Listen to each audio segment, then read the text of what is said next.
Assalamualaikum warahmatullahi wabarakatuh. Perkenalkan, nama saya Azkia Fauzia dengan NIM 22101109 dari kelas PAIB semester 4 Prodi PAI di Institut Agama Islam Tasikmalaya. Di video ini saya akan menjelaskan tentang konsep pengembangan kurikulum. Stay tune ya teman-teman. Oke teman-teman, yang poin pertama yaitu tentang pengertian kurikulum. Kurikulum adalah seperangkat rencana dan pengaturan mengenai tujuan, isi, dan bahan pembelajaran serta cara yang digunakan sebagai pedoman penyelenggaraan kegiatan pembelajaran untuk mencapai tujuan pendidikan tertentu. Jadi, dapat disimpulkan bahwa kurikulum adalah rencana pembelajaran. Oleh karena itu, semua pihak yang terlibat dan berkaitan langsung dengan fungsi kurikulum ini wajib memahaminya ya. Oke?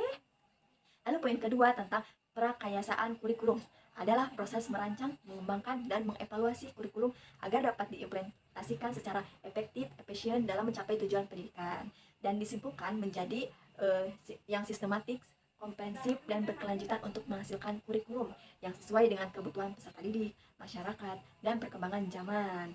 Hal ini bertujuan meningkatkan kualitas pendidikan dan mencapai tujuan pendidikan yang diharapkan. Lalu, poin ketiga yaitu tentang proses prakaryaisaan kurikulum. Saya akan menjelaskan lebih rinci tentang prakaryaisaan kurikulum.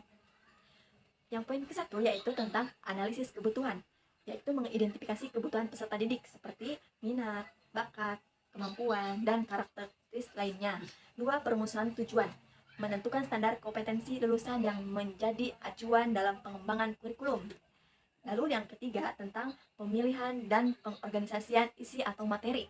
Memilih atau materi pelajaran yang sesuai dengan tujuan kurikulum dan kebutuhan peserta didik. Dan keempat tentang pemilihan dan perorganisasian pengalaman belajar, seperti menentukan strategi, metode, dan media pembelajaran yang efektif dan sesuai dengan karakteristik peserta didik. Yang kelima, evaluasi, yaitu menggunakan hasil evaluasi sebagai umpan balik untuk menyempurnakan kurikulum di masa depan. Kemudian poin keempat yaitu tentang prinsip yang menjadi landasan penting. Berikut adalah asas-asas pengembangan kurikulum. 1.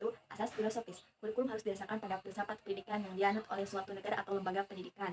Filsafat pendidikan akan menentukan tujuan, isi, dan proses pembelajaran. Yang kedua, asas psikologi. Kurikulum harus memperhatikan karakteristik dan perkembangan peserta didik.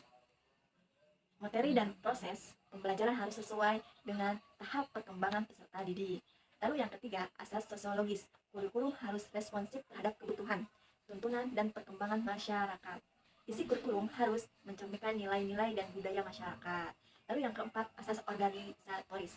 Kurikulum harus disusun secara sistematis, logis, dan terorganisir. Perorganisasian materi dan pengalaman belajar harus memudahkan peserta didik dalam belajar.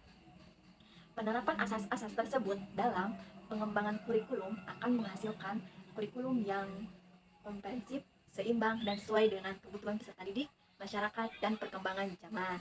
Sekian dan terima kasih. Mohon maaf bila ada kesalahan. Wassalamualaikum warahmatullahi wabarakatuh.